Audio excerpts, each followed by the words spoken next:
Ini adalah tahun gadis itu dikurung oleh ayahnya sendiri. Selama periode ini, dia telah melahirkan 3 anak untuknya. Karena ruang di dalam kamar rahasia sama sekali tidak cukup untuk 4 orang, Sarah ingin ayahnya mengirim anak laki-laki yang baru lahir keluar untuk diadopsi oleh ibunya di lantai atas. Sebagai imbalan, dia mengungkapkan alasan yang tidak bisa ditolak oleh ayahnya.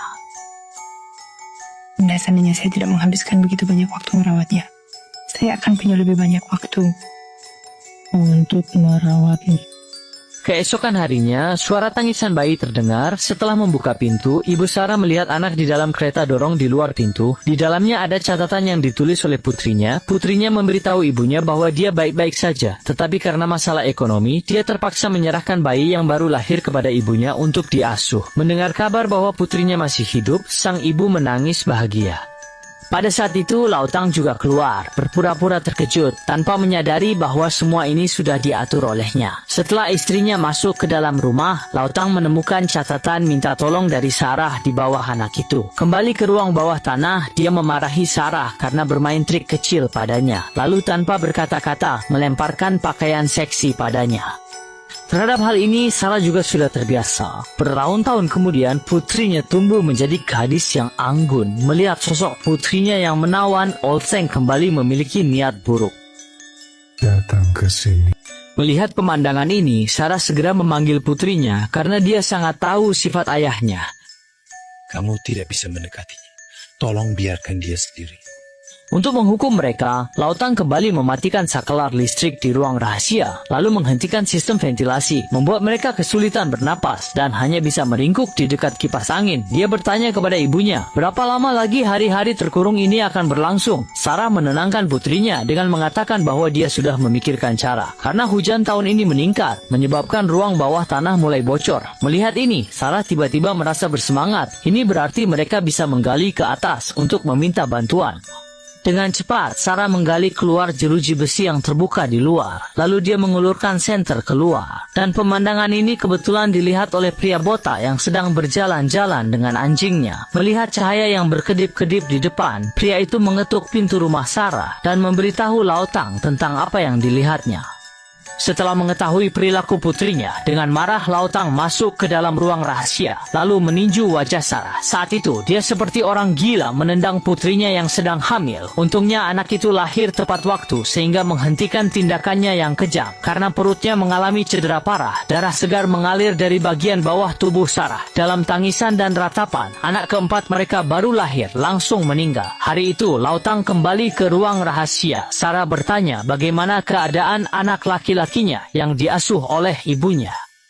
Oltang mengatakan bahwa dia sangat bisa makan dan tubuhnya sangat kuat. Beberapa hari lagi dia akan bergabung dengan tim sepak bola sekolah. Mendengar kehidupan bahagia kakaknya, anak bungsu mulai marah, lalu bertanya kepada Oltang kapan dia juga bisa hidup bebas seperti kakaknya. Namun, Oltang mengalihkan topik pembicaraan ke Sarah. Dia berkata, kapan ibumu belajar untuk patuh, kalian akan mendapatkan kebebasan. Perilaku tak tahu malu Oltang seketika membuat mereka bertiga marah, dan emosi yang telah lama dipendam Sarah pun meledak.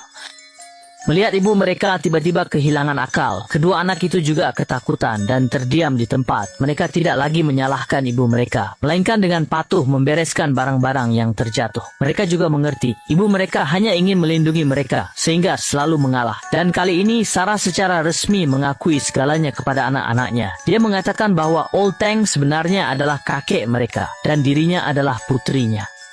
Karena hubungan mereka berdua selalu tidak baik, maka dia dikunci oleh ayahnya di bawah. Mendengar kebenaran ini, kedua anak itu sangat terkejut. Kebenaran yang kejam ini membuat mereka sulit menerimanya. Keesokan harinya, setelah Oltang kembali memasuki ruang rahasia, dia mulai mengatur-atur Sarah lagi. Adegan ini seketika membuat putra bungsu marah. Dia mulai menuduh Lautang dan bertengkar dengannya. Tetapi tubuhnya yang lemah tidak bisa melawan, malah kembali dihina. Karena sudah tua, Lautang juga dipecat oleh perusahaan dan keluarga mengalami perubahan besar. Untuk menghemat biaya, dia bahkan memiliki ide yang berani. Hanya terlihat dia memasukkan pipa ke dalam kipas ventilasi, sementara ujung lainnya dihubungkan ke knalpot mobil. Dengan suara gemuruh yang terdengar, sejumlah besar gas buang mulai mengalir deras ke dalam ruang bawah tanah. Dia ternyata mencoba untuk membuat beberapa orang mati lemas di bawah, dan ini juga menyebabkan putrinya mengalami serangan asma.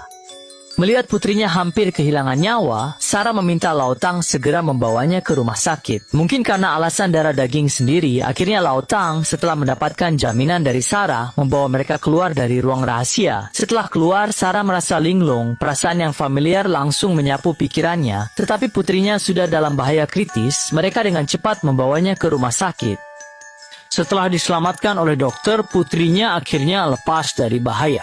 Saat Oltang tidak memperhatikan, Sarah segera mengejar dokter di depan koridor. Melihat Oltang yang panik, polisi dengan cepat mengejarnya. Dengan kesaksian Sarah, ayahnya akhirnya ditangkap. Akhirnya Sarah berhasil berkumpul kembali dengan keluarganya, dan pangeran berkuda putih yang selalu ia rindukan juga muncul kembali, membawa hadiah yang telah ia siapkan untuk Sarah sejak tahun lalu.